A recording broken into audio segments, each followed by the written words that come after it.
Hi, this is David from YourPST Studios, and today I'm going to show you how to log off another user the easy way on your Windows 10 and 11 device.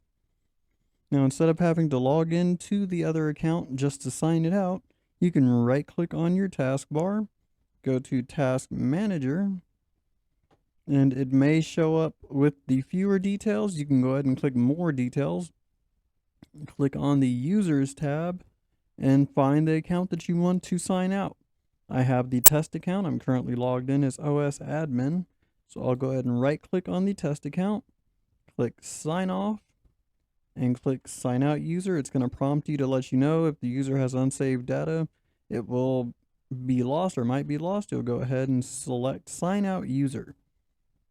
And once you do that, you'll notice the user is no longer there and all of their processes will no longer take up your memory or your CPU or your disk or your network usage.